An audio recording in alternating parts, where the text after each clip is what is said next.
A Day in My Life as a CPS Student in Enyo Dasmariñas, late edition.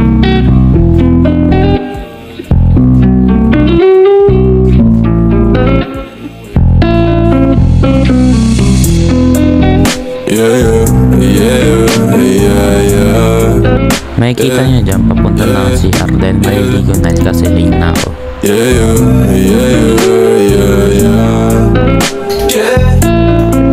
Dito ka sa'kin tumubi, may labi, lumpe mo na sa'kin yung gabi.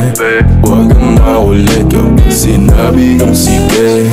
Huwag ipagsabi o atin-atin ang tubi. Huwag mo nang ipagsabi. Dito ka sa'kin tumubi, may labi, lumpe mo na sa'kin yung gabi. Huwag kang makulit kapag sinabi kong sige. Huwag ipagsabi o atin-atin ang tubi. Huwag mo nang ipagsabi. Sinabi ko sa'yo huwag ka nang maingay. Sa'tin lang tong dalawa, sikretong madumis na bawal malaman na tayong dalawa nakaagawa. Huwag ko na rin dala ng kaatongga, sa alak hanggang matumba. Ang sabi ko tama na pero ang sabi mo sa'kin umilit kang pa ng isa. O kung gano'n, iinom mo na ngayon. Anong bakit ko dyan sa boyfriend mo? Ako ang gusto mo, hindi mo mapipigil yun. At alam mo yun, sa kanya ka pa uuwi pagtapos lumuhod ng gano'n. Dito ka sa'kin tumubi, may labi, lumpe mo na sa'kin yung gabi. Huwag kang maulit kapag sinabi kong sige. Pagtapos ko maligo, nagbihis na agad ako at dahil late na ako sa first class ko.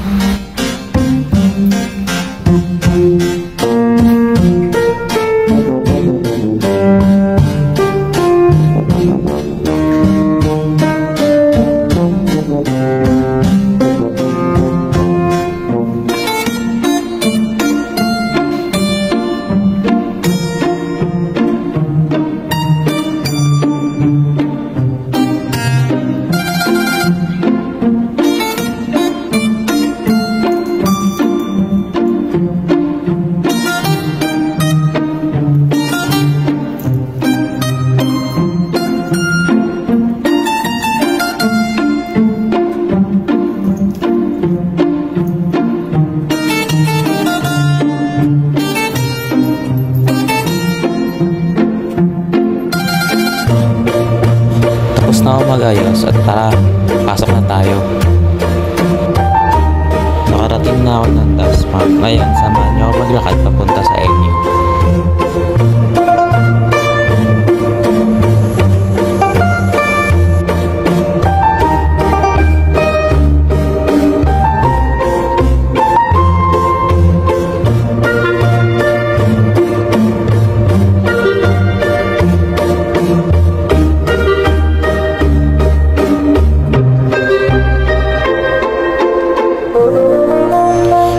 Malapit na tayo at naglalakad na din sa gilid. Bago yan, pasok muna tayo sa entrance at itap natin ang ating ID para makapasok tayo.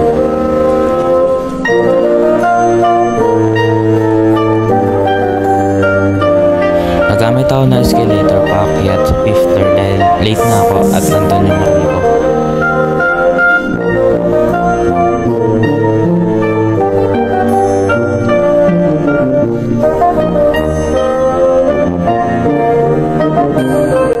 Ngayon nakikinig kami dahil next week ay final exam na namin at kailangan kong makapag-review.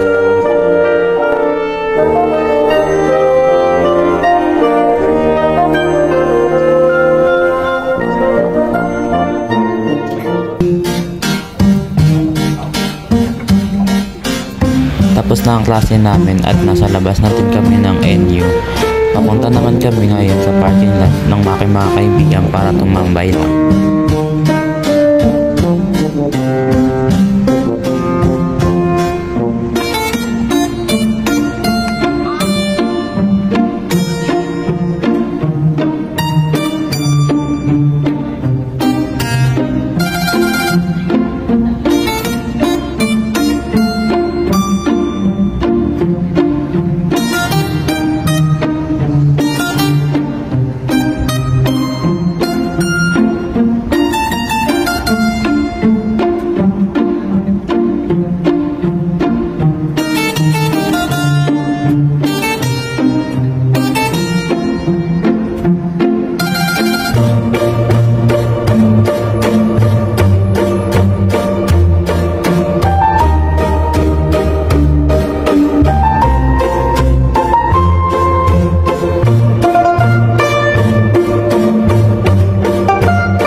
para sumakay pa uwi dahil gagabihin ako.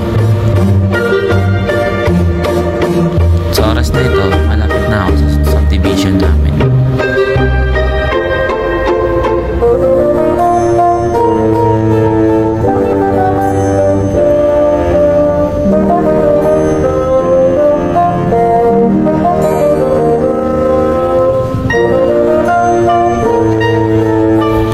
Pababa na ako ng jeep at sinabi ko, "Kuya, para..."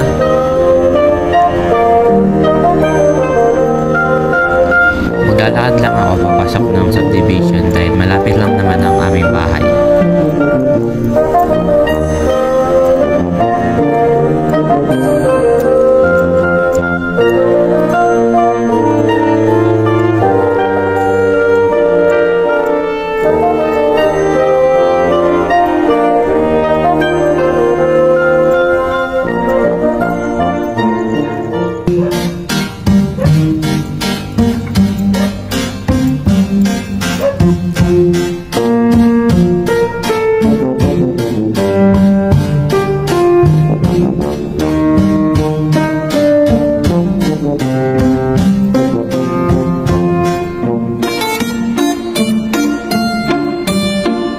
Nakarating na ako sa bahay at ngayon bubuksan ko na ang pinto.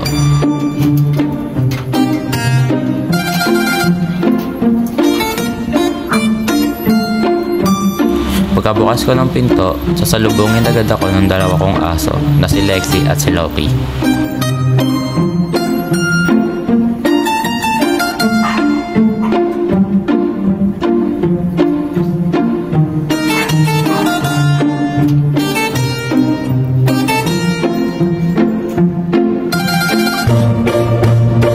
Magbibihis na muna ako dahil pagod ako sa biyahe at magre-relax habang nanonood.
Dito na nagtatapos ang aking video ng A Day in My Life as a CPA Student Late Edition.